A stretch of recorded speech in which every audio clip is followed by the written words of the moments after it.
Bonjour, je m'appelle Viviane. Donc pour ceux qui ne me connaissent pas, j'ai eu un cancer des seins fin octobre. Je me suis fait opérer début février. J'y suis retournée fin mars et j'ai refusé la chimio, la radiothérapie pour m'orienter vers le traitement métabolique, entre autres. Donc je fais ces vidéos pour témoigner de ce que je fais. Je suis pas médecin, j'ai juste fait des études jusqu'en licence de biochimie et ça me passionnait et je veux comprendre le pourquoi du comment. Donc je fais ces vidéos juste pour témoigner, si ça peut aider. Voilà, donc ce que je fais comme bilan après un mois de traitement métabolique, c'est que j'ai perdu 3 kilos, donc ça y a besoin, donc ça m'arrange. J'ai au niveau de ma fatigue, de mon sommeil, j'ai remarqué qu'il y a un progrès, un petit progrès. C'est-à-dire qu'avant, je me réveillais 2 fois par nuit. Maintenant, je me réveille plus qu'une fois par nuit. Donc, il y a un progrès, il y a du mieux. Je vais demander à mon médecin de me faire un suivi plus régulier qu'une fois tous les 3 mois ou 2 mois à l'hôpital par l'oncologue. Donc je vais demander à mon médecin généraliste de me faire une prise de sang pour les marqueurs tumoraux, si c'est possible, une fois tous les 15 jours ou mieux, une fois par semaine, pour voir comment ça se passe par rapport à ce que je fais. Et ce que je voulais aussi te dire, c'est que je suis ce matin rentrée à l'hôpital pour une coloscopie.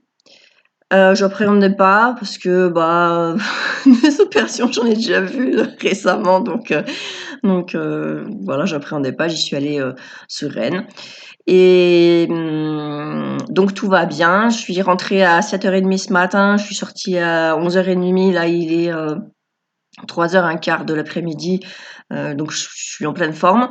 Je m'attendais à être complètement raplapla, crevée, fatiguée, mais non, ça va. Voilà.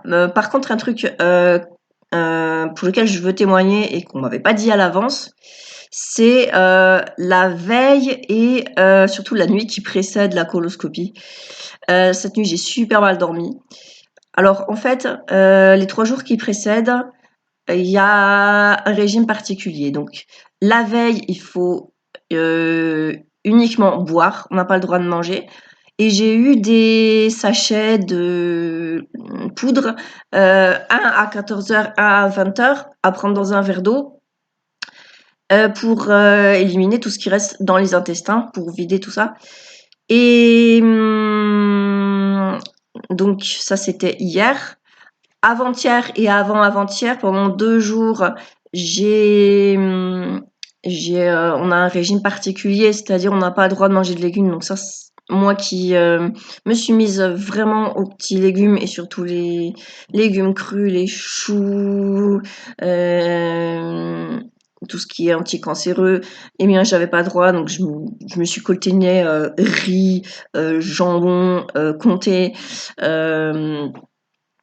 pas tip top quand on a éventuellement quelques cellules cancéreuses qui se baladent encore un petit peu, hein, et qu'on voudrait éliminer. Parce que le riz, c'est des sucres lents, c'est-à-dire du glucose potentiel pour les cellules cancéreuses, c'est-à-dire le substrat numéro 1 des cellules cancéreuses.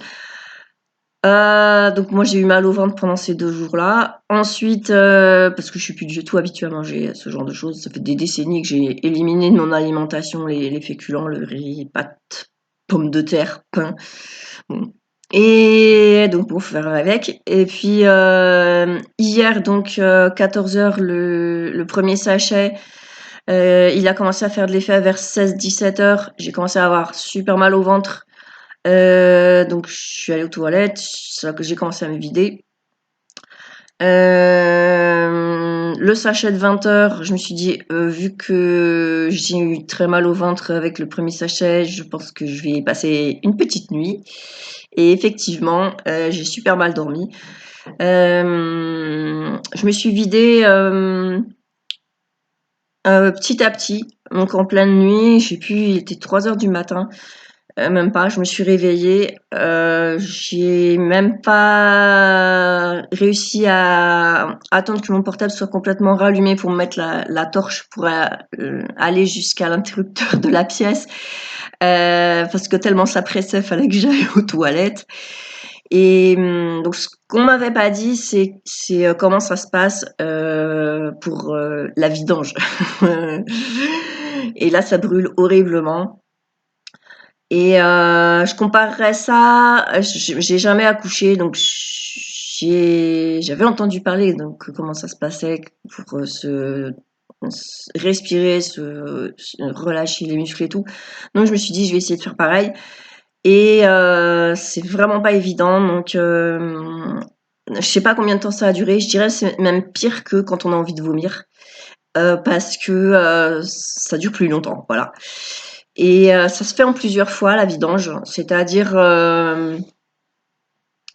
vous faites plusieurs inspirations et vous soufflez, vous soufflez, vous soufflez, vous soufflez avec votre ventre le maximum, plusieurs fois de suite.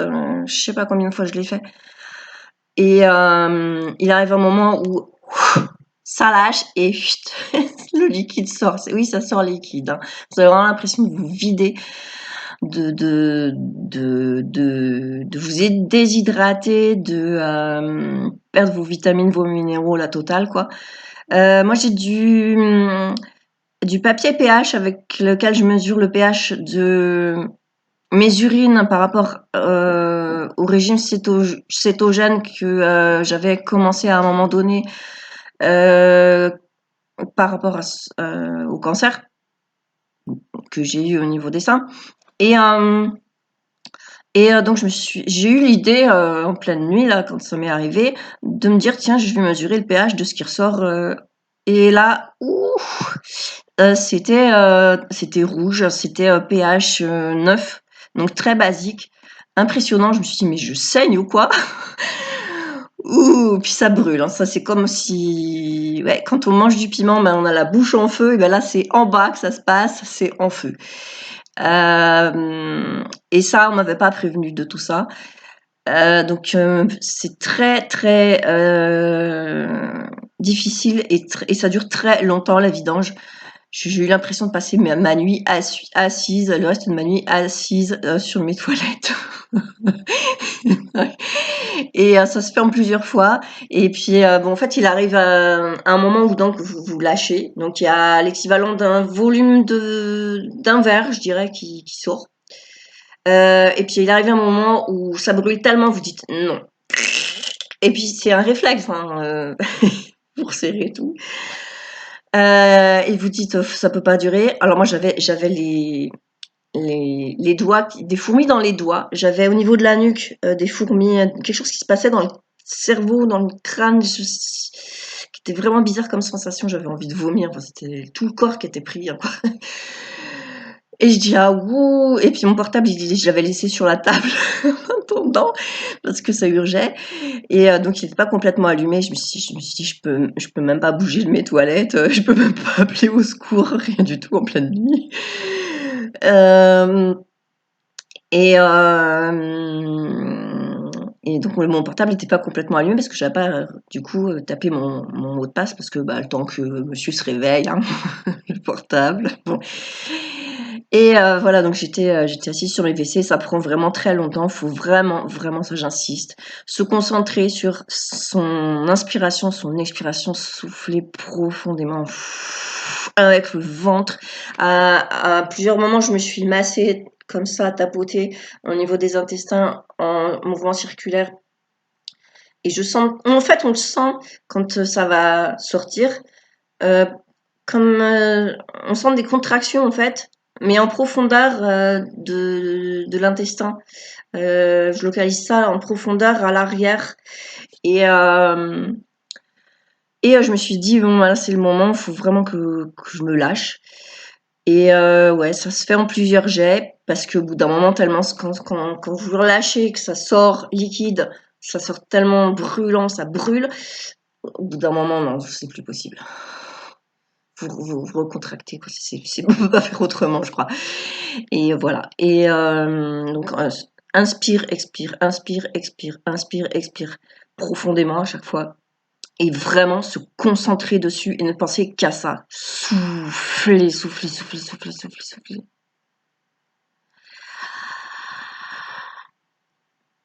Souffler profondément, profondément, profondément, profondément. Le max, le max. Et il arrive un moment où l'organisme dit ça y est, c'est bon. Vous sentez les contractions en bas, des petites contractions qui disent ça y est, c'est le moment. Et vous essayez de pousser, mais ça sort pas. C'est pas la peine d'essayer de pousser. Faut attendre que les muscles ils se relâchent. Ça se relâche tout seul. Ça se relâche tout seul.